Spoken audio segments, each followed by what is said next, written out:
50% sport, 50% healthy food. And we try to do our best. We have to be balanced and impartial, and this is also PBS mission.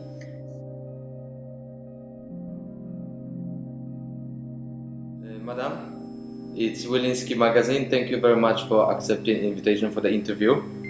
I think we couldn't miss you, Madam, because it's people who shape Malta, and I think your impact is massive, just using this one word.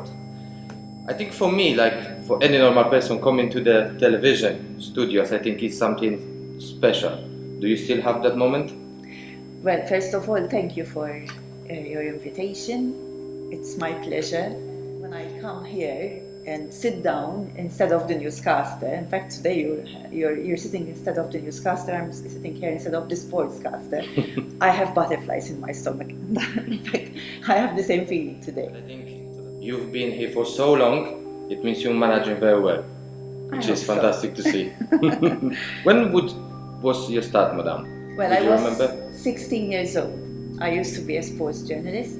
Then I moved on to news because I studied contemporary Mediterranean studies, which is a humanities area of studies. And then I also read a master's in European studies. So as such, my background is political, but it's like a multidisciplinary subject. The career has progressed in such a way that I wasn't expecting it, and I didn't expect to do this job now as a head of news of the national broadcaster, but it gives me a lot of satisfaction, despite that sometimes there is some criticism. But I think the criticism sometimes lets you improve, maybe more, yes. Maybe less. I am an autocritic also, because every time that I do something, I try to look into it in detail so that I improve what I do. And this is one of the tips that I give to the journalists that work here. With every profession, I think comes a mission. What, Madam, would be your mission? In my case, I dedicate 12 hours a day, even during weekends, not 12 hours, but most of the time, yes, I have to go through everything that goes on air. Well, it's a 24/7 job. Even if you're not on duty, sometimes something crops up, so you have to be quick and respond fast, because our task is to be first with the news. So when you hear something, even sometimes you are driving and there's an accident, so you have to be very, very quick, but at the same time we have to be factual. That is one of our main principles here. Madam, you've been in the industry for this many years, so I think you see how Malta have really changed.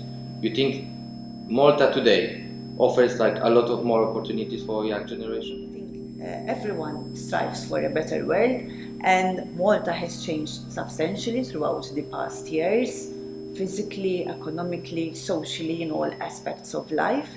Every country strives for that, for change. And thus, I think that, like elsewhere, progress comes with regress too, but that is very subjective. So yes, I think that Malta has done a lot of progress along the years. Everybody have this kind of experience that changed the one life.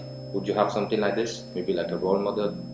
I have followed my father's footsteps, because he's a sports journalist. Now he's a veteran in the field, and he used to tell me, you have to work hard in order to achieve your goals, and accept constructive criticism so that you improve yourself. In my case, yes, he's my icon, he's my role model, my dad. Would you have any special ingredients what comes into like succeeding in life? 50% sport, 50% healthy food.